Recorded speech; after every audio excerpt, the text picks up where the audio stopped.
piel. Puede ser que haya alguna pregunta teórica, ¿no? ¿Cuáles son las estructuras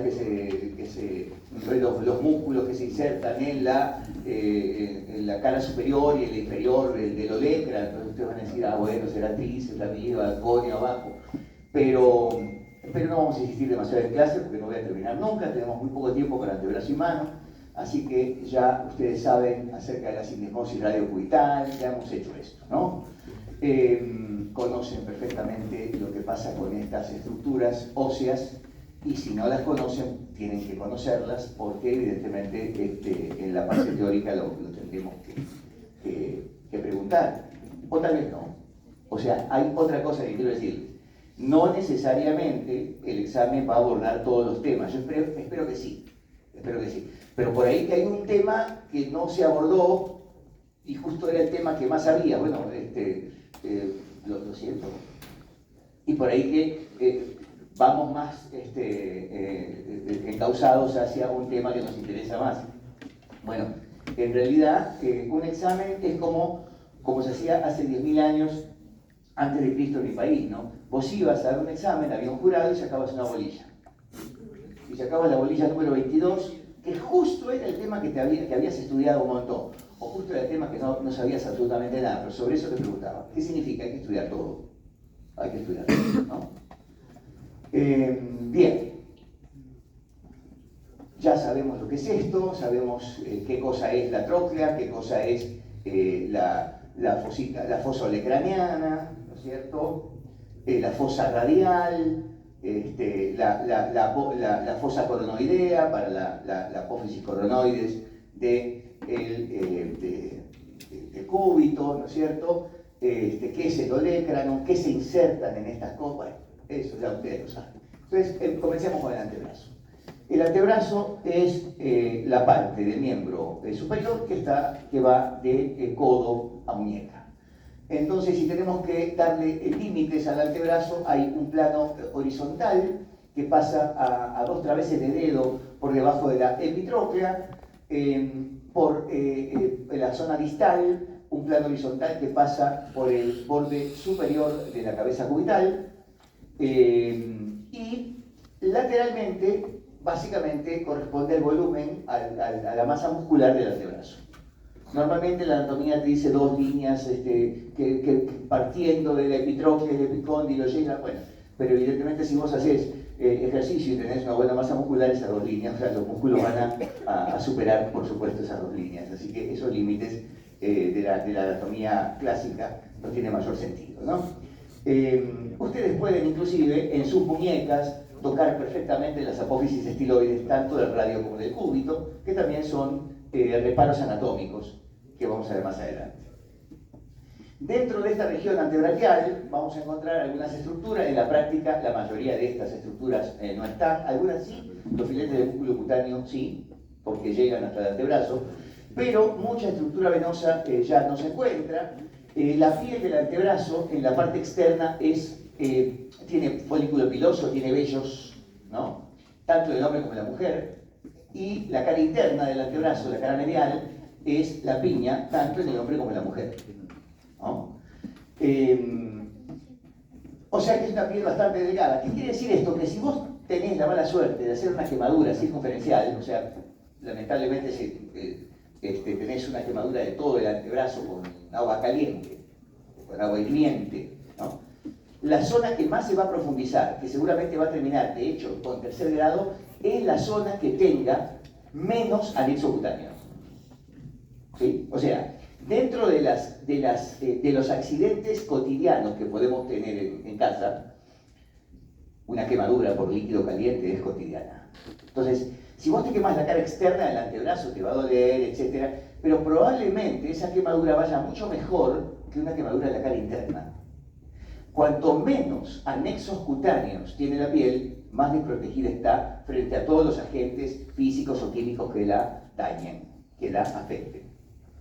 Entonces la piel de la cara interna del antebrazo es más delgada, más vulnerable, y probablemente, como repito, si tenés una quemadura, esa quemadura se va a hacer de 3er grado en la cara interna del antebrazo y probablemente no en la cara externa porque tiene más folículo piloso. Lo mismo que si hicieras una quemadura en el pecho. una mujer, por ejemplo, que se queme la zona del pecho, de la mama, de la región mamaria, va a tener mucho peor pronóstico que una quemadura en la espalda, que no es que, digamos, Valentina tenga tanto pelo en la espalda, digo, pero me refiero, pero tiene la piel más gruesa y por lo tanto tiene más anexo cutáneo y tiene mayor posibilidades de que esa quemadura no se profundice tanto, ¿no? Así funciona la piel del cuerpo humano. La grasa, dentro de la grasa del tejido celular subcutáneo hay algunas venas y algunos nervios superficiales. Está la vena radial, ¿no? La vena mediana y la vena cubital, que en todo caso también le puede llamar, o sea, en muchos textos a la vena radial le llama cefálica, fue la continuación de la cefálica, y a la vena cubital, a la interna, le sigue llamando basílica porque es la continuación de la basílica desde el brazo, ¿no es cierto? La mediana seguirá siendo mediana y acá hay una M que se forma ahí. Y luego tenemos filetes de nervios sensitivos. El músculo cutáneo, que es un músculo llamado también cutáneo antebraquial lateral, ahora vamos a ver la inervación del antebrazo. El braquial cutáneo interno, que es el cutáneo medial del antebrazo, y también filetes sensitivos del nervio radial en la parte externa, ¿no es cierto? Bien, luego vamos a tener la aponeurosis, que va a dividir a la región antebraquial en tres compartimientos: el compartimiento anterior, muscular, el compartimiento externo y el posterior, y el plano muscular. Entonces, esta es la inervación básicamente del antebrazo, que es muy sencilla, y la podemos ver mejor acá, creo. A ver, sí, ahí está. Entonces, a ver, primero, nervio supraclavicular a nivel de unión del hombro, nervio circunflejo, bueno, nervio axilar, nervio accesorio del braquial cutáneo interno, la cara interna del brazo. Acuérdense que ese es el cutáneo medial del brazo, que es ese nervio que en todos los cadáveres, bueno, la mayoría que está disecado, está suelto. Mientras que el braquial cutáneo interno puede, tranquilamente, igual que el músculo cutáneo, ir hasta el antebrazo y quedarse en algún tejido aponeurótico de la muñeca, inclusive, porque llega a la piel del antebrazo y lo podemos mantener. Este no, porque cuando sacamos, les dije en la clase anterior, cuando sacamos la piel del brazo, queda balante, queda suelto el músculo accesorio del braquial cutáneo interno, o cutáneo medial del brazo. Luego tienen la inervación del nervio radial, y ahora, como estamos en el antebrazo, la parte media y posterior, la piel de la parte media y posterior del antebrazo corresponde a la inervación del radial.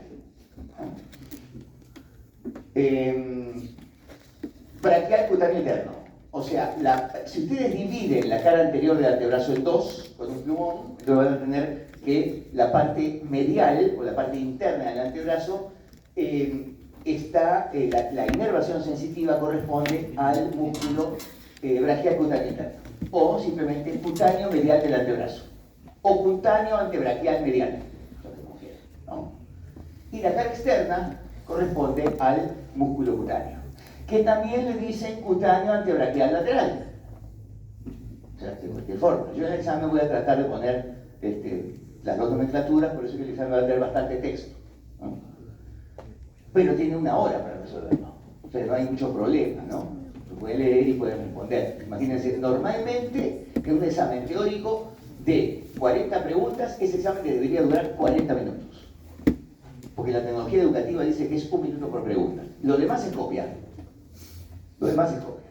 Lo demás es filosofar acerca de la vida, qué sé yo, estarás pensando cualquier cosa menos en el examen. Porque si sabes la pregunta, en 1 minuto respondes.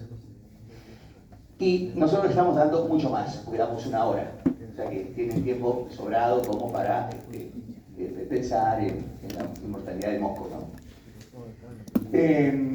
Y en la mano, que también vamos a ver ahora, en la región palmar, la inervación es el cubital, igual que en esta región. Es decir, la región cubital de la mano, tanto por la parte anterior como posterior, nervio cubital sensitivo, que es un nervio recontramotor en la mano, inerva muchísimos músculos el cubital. Todos estos son nervios mixtos, con algunas excepciones, ¿no? El braquial cutáneo interno, el accesorio, que son sensitivos puros, pero la mayoría son nervios mixtos. El nervio mediano, el nervio más importante de la mano, por supuesto, que inerva, a ver, ¿qué inerva? Si vamos a estar en posición anatómica, inerva la cara lateral de la palma, o sea, la cara externa de la palma, es decir, inerva gran parte del pulgar, toda la región tenar y el dedo índice, el medio o dedo corazón y la mitad del anular. Esa es mi inervación de mediano. Y en lo que respecta a el dorso, inerva falanges. Inerva falanges de la región externa, básicamente falanges distales. Excepto en el dedo anular que inerva media falange distal, ¿no? Y por supuesto el nervio radial en la palma, que también tiene parte de la inervación sensitiva de la región tenar, justo donde por debajo está el músculo más importante de la mano, que es el oponente del pulgar, ¿no? Entonces, el antebrazo tiene tres compartimientos: el compartimiento anterior, el externo o lateral y el posterior. ¿Cuáles son los músculos del compartimiento anterior del antebrazo? Bueno, ya sabemos que está en radio del cúbito. A ver, el pronador redondo, el palmar mayor, el palmar menor y el cubital anterior. Esto de acá, que está aquí, ya son el flexor común superficial y profundo que pertenecen a otro compartimiento. Pero estos son los músculos del llamado compartimiento anterior. Claro, en ese compartimiento anterior del antebrazo hay un músculo que la verdad que muy anterior no es. Lo que pasa es que es un compartimiento anterior superficial. Y a ese músculo, bueno, ¿a cuál me refiero? Al cubital anterior, que ya hemos visto en la práctica, ¿no? Con los chicos que hemos hecho práctica, que el cubital anterior es un músculo recontramedial en el antebrazo y no es tan anterior como los dos palmares, ¿no? O el pronador redondo. Bueno, pero ese compartimiento anterior, ¿no? Luego tienen el segundo plano de este compartimento anterior. O sea, primer plano, pronador redondo, palmar mayor, palmar menor y cubital anterior. Segundo plano, un solo músculo. En la mayoría de cadáveres, hay un cadáver que justamente yo estaba disecando ustedes van a encontrar en las mesas, lamentablemente desde el siglo pasado hasta ahora hay mucho deterioro por manipulación, pero van a encontrar en las mesas que hay músculos que están atados. El pectoral mayor está atado y cortado en el medio, el pectoral menor también, el pronador redondo también. Bueno, todas esas mesas son disecadas por mí. Yo tengo la costumbre de hacer eso porque no se deshilache, no se defleque y no pase lo que suele pasar en otras mesas, ¿no? Y ayer estaba en la última mesa, la que está cerca de la puerta al fondo, disecando el antebrazo que estaba con piel, pero bueno, no me dio el tiempo, llegó el doctor y lo dejé por ahí. Vamos a tratar de disecarlo, a ver si ahora nos da tiempo de disecar ese antebrazo para tener estructuras simpáticas para el día del examen. Pero justamente, una vez que se corta el pronador redondo y se ve el músculo que hay en el segundo plano, el flexor común superficial de los dedos, es un músculo enorme que ocupa todo el plano. Claro, a la hora de desinsertar el músculo para poder ver lo que hay abajo, evidentemente queda como relegado hacia un lado, ¿no? Y parece que no ocupara todo el plano. Si ustedes ya lo ven, que dicen, pero ¿por qué segundo plano? El segundo plano es porque ocupa todo el plano, no hay nada más abajo. Hasta que hay que desinsertarlo, como digo yo, y luego ver lo que hay debajo, que es justamente el flexor común profundo de los dedos y el flexor propio del pulgar. Digo, que es el tercer plano. El tercer plano es el flexor común profundo de los dedos y el flexor largo del pulgar o propio del pulgar, ¿no? Y el cuarto plano es el pronador cuadrado. Entonces, esos son los planos del compartimiento anterior del antebrazo. Entonces hay un compartimiento anterior, un lateral y un posterior. Comencemos. Compartimiento anterior, 8 músculos dispuestos en 4 planos. Primer plano, acá está. Pronator teres, porque este es para los. Palmar mayor, palmar menor, cubital anterior. Segundo plano, flexor común superficial de los dedos. Tercer plano, flexor común profundo, flexor propio del pulgar. Y cuarto plano, pronador cuadrado. Pronator quadratus. Bien, entonces, a ver. Lacertus fibrosus. Para ver el pronador redondo hay que cortar. También hay un cadáver o dos que tienen una telita atada con una soguita, que es la expansión aponeurótica del bíceps o obviamente el lacertus fibrosus. Porque si no la cortamos, no la descindimos, no se puede ver lo de abajo, ¿no? El pronador redondo, el palmar mayor, el palmar menor y el cubital anterior, que es muy mediano. Entonces, comenzamos. El pronador redondo es un músculo aplanado que es necesario escindir y es un pronador. O sea, hay que recordar algo: los pronadores y los supinadores son músculos que nunca van a llegar, no van a pasar el ligamento anular anterior ni posterior del carpo. Porque, a ver, los músculos del antebrazo, ¿qué hacen? En la mayoría, no todos, ¿no? Mueven lo de abajo. ¿Y qué es lo de abajo? La mano. Siempre pensamos en posición anatómica. Los músculos del antebrazo mueven la mano.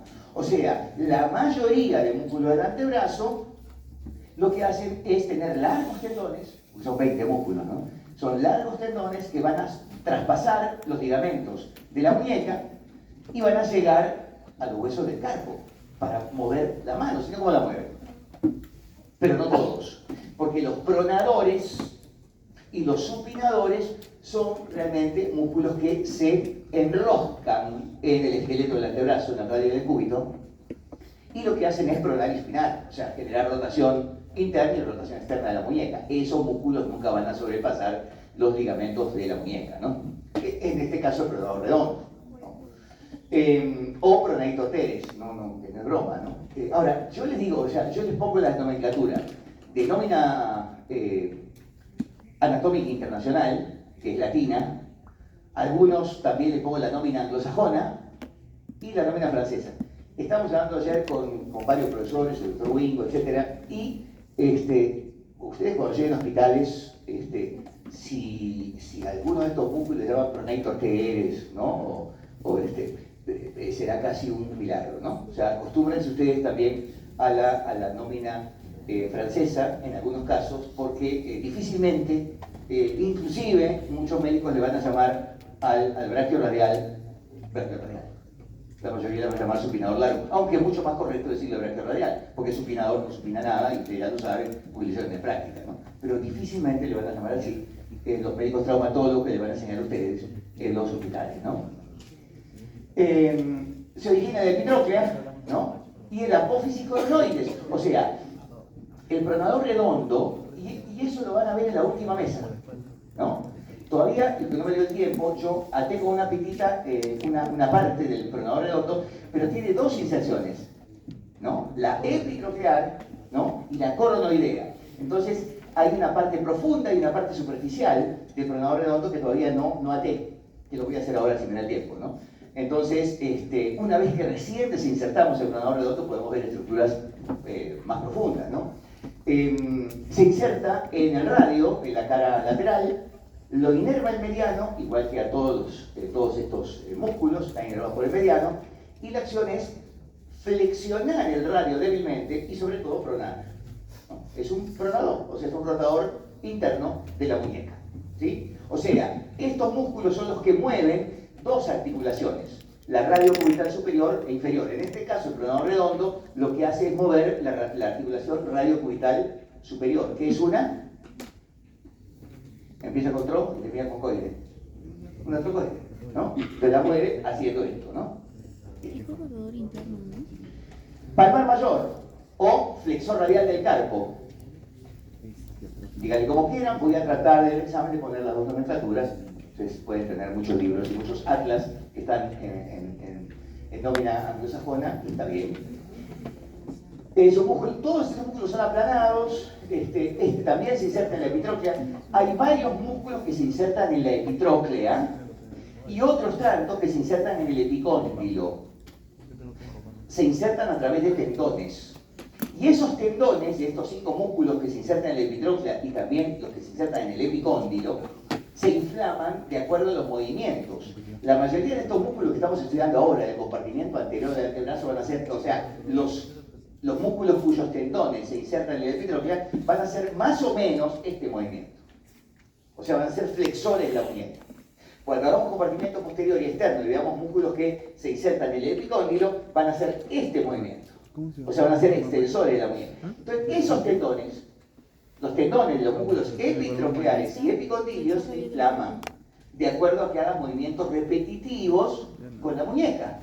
Y en general esos movimientos tienden a ser laborales, ¿no? En personas que son, por ejemplo, en estilistas, ¿no? Que están moviendo permanentemente, haciendo extensión de la mano, de la muñeca, o en golfistas o en tenistas, etc. Pero también en actividades cotidianas. Entonces, vamos a tener las inflamaciones de todo el paquete de tendones epitrocleares o de todo el paquete de tendones epicondilios. Entonces vamos a hablar de una epitrocleitis y una epicondilitis, que les había dicho ya en la clase anterior. La epitrocleitis, que suele llamarle codo de golfista, aunque nunca en tu vida hayas jugado de golf, y la epicondilitis, que le suele llamar codo de tenista, aunque nunca hayas jugado al tenis, ¿no? Bien. ¿Qué hace el palmar mayor? Es un flexor de la mano sobre el antebrazo, igual que la mayoría de este músculo, menos el pronador redondo, ¿no? El pronador redondo no puede ser flexor porque no llega a los huesos del carpo. Es un pronador, pero en este caso sí, porque el tendón del palmar mayor atraviesa el ligamento anular anterior del carpo y llega, por supuesto, al segundo metacarpiano. Entonces genera un movimiento de flexión. Lo inerva el mismo nervio de todos estos, que es el nervio mediano. Palmar menor.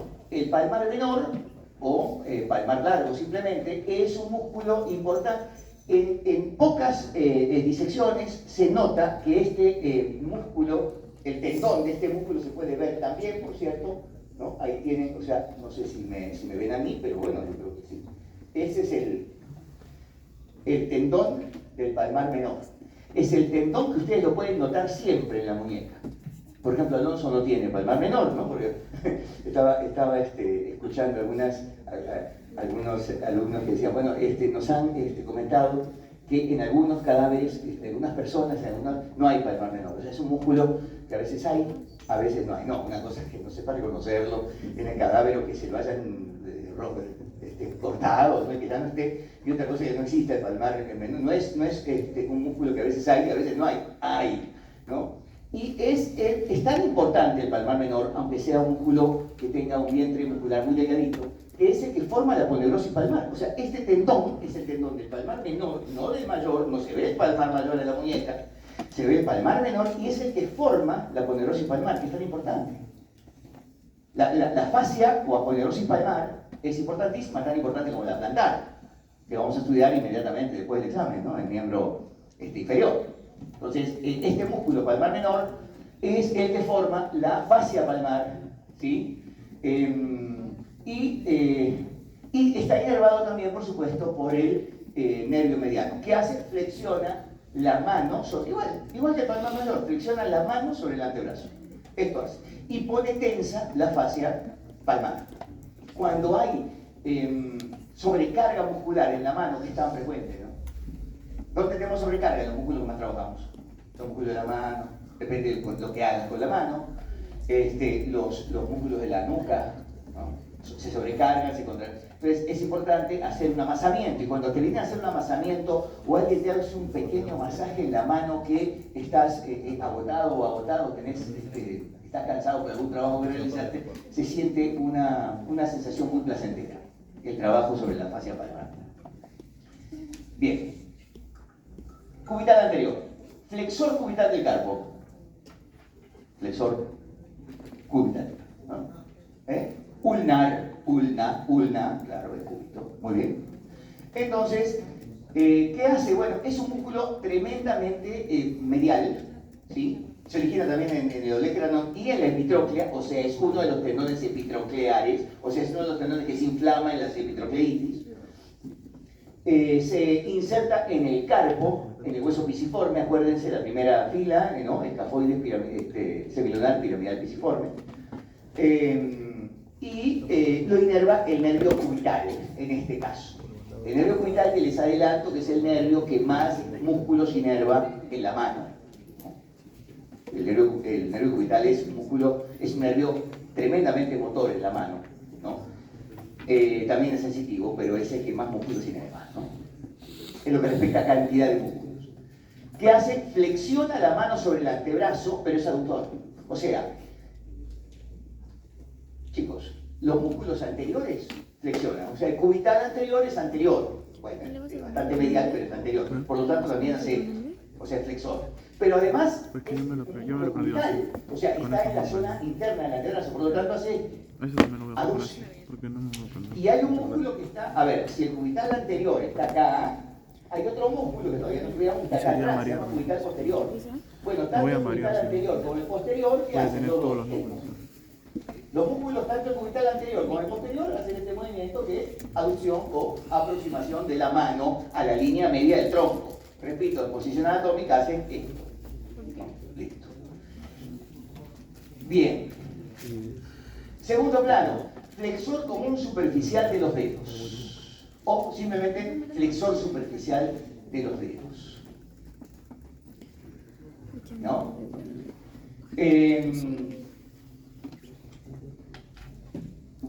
Flexor digitorum superficialis. Ese sería en nómina anatómica internacional.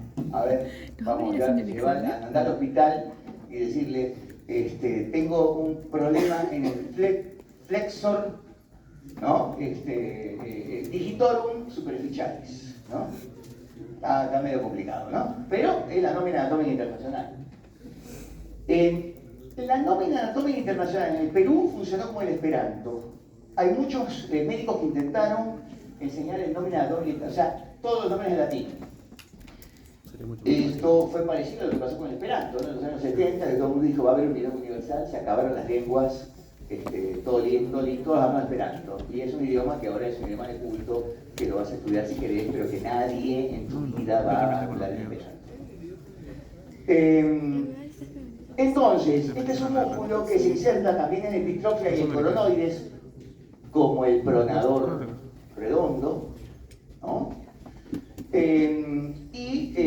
Termina en los 4 últimos dedos. Los comunes también le pueden decir simplemente flexor superficial, pero yo le pongo común porque el término común significa que van a todos los dedos menos al pulgar. El pulgar es un dedo especial que tiene tendones especiales porque es el dedo más importante de la mano. Ya les había dicho en una clase anterior que la mano es el segmento más importante del miembro superior, ¿no? Y dentro de la mano, el dedo más importante de la mano es el pulgar. A vos te pueden faltar incluso 2 dedos, pero si no te falta el pulgar, seguramente vas a trabajar bien en lo que hagas, porque vas a tener las 2 funciones principales que tiene la mano, ¿no? Lo inerva el mediano, y lo que hace es flexionar, flexiona la segunda falange sobre la primera. Claro, lo que pasa es que este músculo, yo no sé si lo tengo acá, bueno, pero en práctica lo hemos visto. Fíjense, estas lengüetas que están acá cortadas corresponden al flexor común superficial de los dedos. Es decir, el flexor común termina en 2 lengüetas y esas 2 lengüetas se insertan en la falange media de los 4 últimos dedos, índice, medio, anular y medio. ¿No? Le dicen tendón perforado, porque lo perfora el perforante, que es el tendón del flexor común profundo. Entonces, ¿qué hace? Bueno, lo que hace es esto. Si van 2 lengüetas que terminan acá, lo que hace es esto. O sea, flexiona la segunda falange sobre la primera. Esta es la función de este músculo flexor común superficial. Flexionar la segunda falange sobre la primera. ¿Sí? O la falange media sobre la falange proximal, ¿no? O la falangina sobre la falange. Como quieran. Bien, eso es lo que hace. Pero claro, es una función media rara, ¿no? Porque la verdad, nosotros cuando flexionamos así. O sea que en el fondo, lo que hacemos es flexionar con 2 músculos, que son el flexor común superficial y el profundo. Para eso ya estamos en el tercer plano, ¿no? En el tercer plano, ya una vez que terminamos el flexor común superficial, nos encontramos con 2 músculos profundos, que son el flexor común profundo y el flexor largo del pulgar. El flexor común profundo es un flexor, es este, y también termina en 4 largos tendones que atraviesan el ligamento anular anterior del carpo y terminan estos 4 tendones, miren, en la tercera falange de los 4 últimos dedos. Le dicen tendón perforante, porque justamente perfora al perforado, que es el tendón del flexor común superficial. O sea que termina acá, en la tercera falange, o falange distal, o falangeta. Nadie dice falangeta, de 1000 años antes de Cristo. Entonces termina acá, en la parte media de lo que correspondería a la yema de los dedos, pero en la ventana ósea. Entonces, ¿qué hace? Esto. Va a flexionar la tercera falange sobre la segunda. Esa es la función. Exactamente esa. O sea, si yo solamente hago flexión contraigo el flexor común profundo, hago esto. Flexiono la tercera falange sobre la... ¿De qué me sirve? De nada. O sea, me sirve de hacer todo. O sea, flexiono digamos, contrario, el flexor común superficial y el profundo. Es una función conjunta. ¿Para qué? Para tomar objetos, ¿no? Para esa función de la mano que se llama prensa, ¿no? La prensa es la contracción de ambos músculos, ¿no? Bien. Flexor común profundo de los dedos. Flexor digitorum profundus. Ya estamos así. Máximo, ¿no? ¿Cómo era? Iridio. Máximo décimo, iridio. Es un músculo aplanado, es un músculo que tiene un vientre muscular más grueso que el flexor largo del pulgar, y esta es el tendón distal que llega a la tercera falange de los cuatro últimos. O sea, flexiona la tercera sobre la segunda y flexiona la mano sobre el antebrazo. O sea, en el fondo, estos flexores común, superficial y profundo, accesoriamente también son flexores de la mano sobre el antebrazo. ¿De acuerdo? Finalmente, el flexor largo del pulgar. Flexor pollicis longus, ¿no? Tiene forma... a ver, esto no es broma, o sea, no lo estoy haciendo para fastidiar para nada, al contrario, yo creo que sí tiene mucha razón que el mundo tiende a ir, en el mundo anglosajón, hacia la nómina internacional. O sea, Estados Unidos, o sea, vean series nada más, y se van a dar cuenta cómo los médicos mencionan los nombres de los músculos con denominación latina, ni siquiera anglosajona. O sea, que quiere decir que si vos pensás emigrar de Perú, ir a Estados Unidos, te conviene también andar pensando que la forma como van a hablar allá es en denominación latina. La mayoría de denominaciones musculares en países de habla inglesa van por este lado, ¿no? Por la terminología anglosajona en sí, pero también por los nombres de terminología latina. El nómina anatómica internacional, no anglosajona, ¿no? La nómina es latina. Va de la cara anterior del radio hasta la membrana interósea, lo inerva el mediano igual, porque el nervio interóseo es rama del mediano.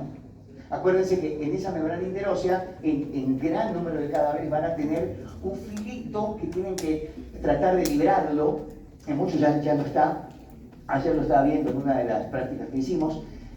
Dos venitas, pero absolutamente delgadas, que hay que eliminarlas. Una sola arteria, que es la interósea anterior, esta rama del tronco de la interósea, rama del cubital, y el nervio interóseo, que es rama del mediano. O sea, en el fondo, quien inerva finalmente al músculo flexor largo del pulgar es el nervio mediano, gracias a una ramita que es el nervio interóseo. Bien. Cuarto plano, un solo músculo, pronator quadratus, el pronador cuadrado, ¿no? Entonces, este es el músculo que ya es el segundo pronador, ¿no? Hay dos pronadores, el que mueve la articulación radiocubital superior y el que mueve la articulación radiocubital inferior, que son trocoides de menor calidad que el trocoide entre atlas y axis, ¿no? Que es el trocoide más importante. Este trocoide es extraordinario, ¿no?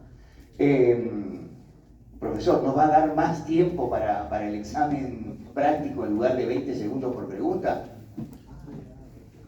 Mira, la respuesta es no, pero o el trocoide, ¿no? Entonces,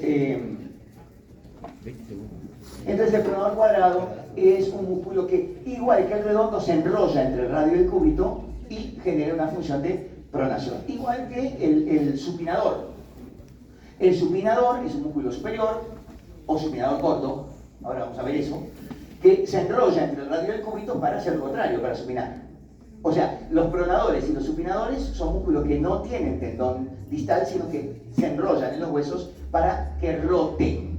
O sea, la función que tienen estos músculos es la rotación, ¿no? Entonces, van de radio a cúbito y lo inerva también el nervio interóseo y es pronador de la mano. Eso es, acción de pronación. Bien. Expansión aponeurótica del bíceps. Ahí hay expansiones que están atadas con una virita, ¿sí? O la tractus fibrosus, el pronador redondo. El palmar mayor, este es el pronador redondo, ¿no? Ahí está. El palmar mayor, el palmar menor y el cubital anterior. Por supuesto, si sale un músculo ahí, perdón, un nervio ahí, ¿qué nervio va a ser? El nervio cubital, pues obviamente, ¿no? Ahí está el flexor común superficial de los dedos, el músculo cubital anterior, que es muy cubital y no es tan anterior, pero sí es superficial, el flexor largo del pulgar y el flexor común profundo de los dedos. Bien. Compartimiento lateral, 4 músculos: supinador largo, primer radial externo, segundo radial externo y supinador corto. Acá sí hay un problema, porque o le decimos supinador largo o le decimos braquirradial o braquiorradial o braquirradialis, ¿no?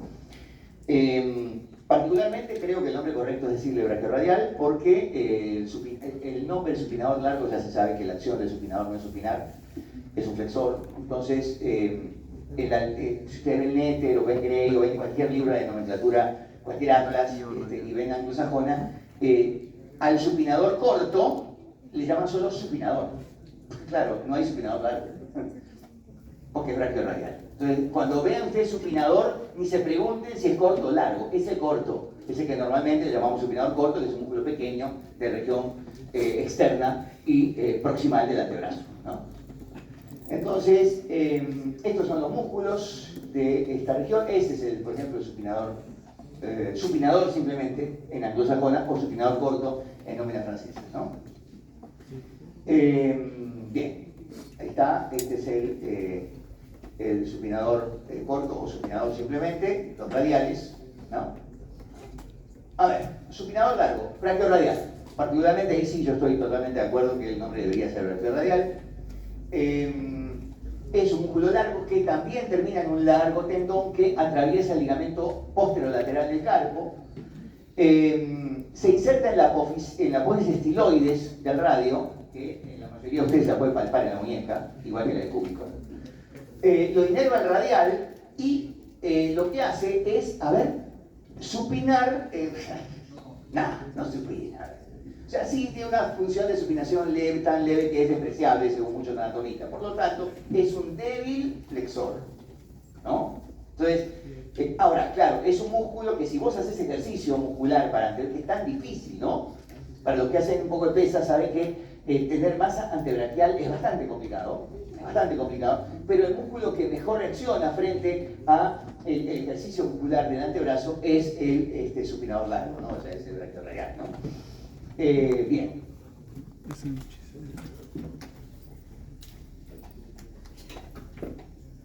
Dicen que cuando vos estás en hiperpronación, o sea, vos estás así, esta es hiperpronación.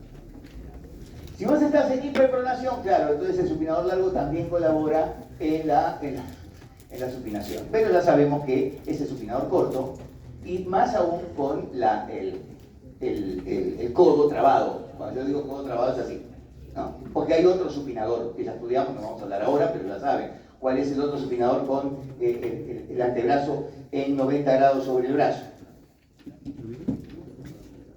¿Cuál es el principal supinador con el antebrazo en 90 grados sobre el brazo? Te pregunto eso en teoría. ¿Cómo voy a preguntar eso en teoría? Está facilísimo, es el bíceps. La región, la función accesoria del bíceps, ¿cuál es la función principal del bíceps? Esta, ¿no es cierto? Flexor del antebrazo sobre el brazo, pero hace esto también, el bíceps. Tóquense. Ustedes no se tocan y no están haciendo, digamos, anatomía superficial, anatomía de superficie. Si ustedes hacen esto, se tocan el bíceps y hacen esto, háganlo, supinen, tocate. ¿Te estás tocando? Ah, bueno, ¿qué sentís? Una contracción. Como se pone durito, una contracción. O sea, el bíceps se contrae porque es supinador con el antebrazo flexionado en 90 sobre... O sea que no es su función principal, pero es una función accesoria. Los músculos tienen funciones principales y accesorias, ¿no?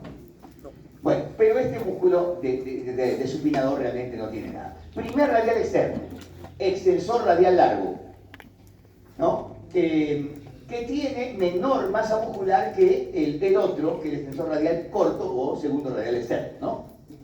Estas son las inserciones, el borde externo del húmero, la cara posterior de la base del segundo metacarpiano, lo inerva también el radial, igual que a todos estos, y es extensor y separador de la mano.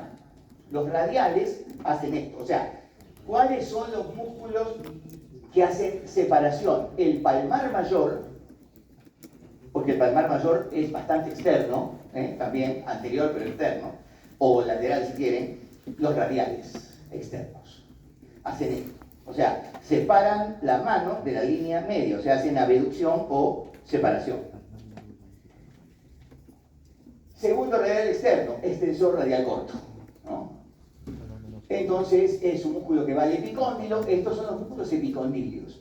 La inflamación, a partir del segundo radial externo, o sea, a partir del extensor radial corto, hablamos de epicondilios. El extensor radial largo, el primer radial externo, no va al epicóndilo. O sea, cuando haces una epicondilitis no afecta al primer radial externo, ¿no? Que por cierto, las epicondilitis son más frecuentes de lejos que las epicondilitis, ¿no? Se inserta en el tercer metacarpiano, lo inerva también el radial y es extensor de la mano, o sea, extensor de la muñeca, así. O sea, por ejemplo, imagínense ustedes los que juegan tenis de voleo ya permanente con una raqueta, saben que está, ustedes ven el antebrazo de los tenistas y la cara postero externa está sumamente marcada, ¿no? Porque evidentemente es un sobreuso que le dan a estos músculos posteriores y externos del antebrazo. Supinador corto o simplemente supinador. O supinator, así como Terminator, supinator en latín, ¿no? Supinador, porque es el único supinador, ¿no?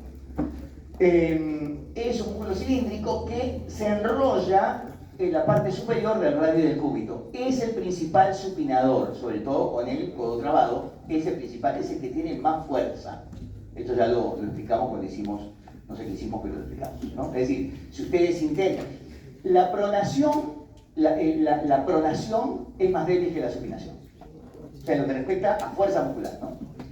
Pronar es un movimiento en dificultad, digamos, más débil que la supinación. Yo tengo más fuerza para supinar que para pronar. Y creo que les di el ejemplo. Es por eso que los tornillos, ¿no?, se enroscan hacia la derecha, digamos, si vos sos diestro, ¿no? Pues un tornillo que hace supinás. Es esto y esto, ¿no? Está haciendo supinación. Llega un momento que no podés más enroscar y si vos hicieras esto, no se hace, ¿no?, con el destornillador, pero si vos haces esto, te separás y trabás el codo, vas a ver que vas a poder dar por lo menos media vuelta más. Ahí está trabajando puro el supinador, o sea, el supinador corto, ¿no? O sea, hasta ahí fue bíceps y supinador también, pero sobre todo bíceps, y acá es supinador corto. Ahí está. Entonces ya el tornillo a tope, no más. Y ahora te dicen, no, perdón, no, Valentina, no era acá. Sacalo porque es en este otro lado. Entonces la pobre dice, perfecto, ahora lo desenrosco. Y prona, a ver si puede. Le pago si puede. No va a poder. ¿Por qué? Porque la función de los dos pronadores en comparación con los supinadores es mucho menor en lo que respecta a fuerza muscular. Por lo tanto, va a tener que usar las dos manos y con las dos manos va a poder desenroscar el tornillo que puso. O sea, la pronación es más débil que la supinación. Okay. Aquí está el pronador redondo, el supinador corto o simplemente el supinador y el pronador cuadrado. Son músculos que se enroscan entre el radio y el cúbito para permitir la rotación. Supinador largo, listo. Músculo de compartimiento posterior. 8 músculos divididos en dos planos. El plano superficial, el extensor común de los dedos, el extensor propio del meñique, el cubital posterior y el anconio. Adelante. Y el segundo plano, el abductor largo del pulgar, el extensor corto del pulgar, el extensor largo del pulgar y el extensor propio del índice. Todo esto, ya ustedes lo vieron, es facilísimo para ustedes porque ya lo tienen en la cabeza, porque lo vieron en sus cadáveres. No hay ninguno que no vio esto en mano, ya avanzaron los profesores a mano inclusive. Que tienen más práctica todavía ustedes, porque el martes tienen la última práctica. Pero ya la mayoría lo vimos. Prácticas de ayer también, ahora lo vamos a ver de nuevo. Entonces, ya lo tienen claro, ¿no? Entonces es fácil construir conocimiento sobre algo que ya visualizaron. Primer plano. A ver, extensor común de los dedos. ¿Sí? A ver. Ahí está el extensor propio del meñique. ¿Sí? El cubital posterior así es, y el extensor ulnar, y el anconio. Que en realidad el anconio es, digamos, embriológicamente parte de lo que sería como el cuarto fascículo del tríceps. Como que hubo en algún momento un cuádriceps braquial, como hay un cuádriceps temporal, y que no se terminó de desarrollar y que quedó en esa zona, ¿no? Pero me refiero a una evolución a mucho tiempo atrás, ¿no? Entonces, parte de, porque en realidad la inervación es la misma, la función, todo es igual que el tríceps, ¿no? Bien, cubital posterior, extensor cubital del carpo, extensor común de los dedos, o sea, ¿qué hace cubital posterior? Esto. Eso hace cubital. Perdón, pero además, ¿qué hace? Sí, es cubital. Ya no sé si está escrito ahí, pero si no está escrito, no está escrito. Bueno, después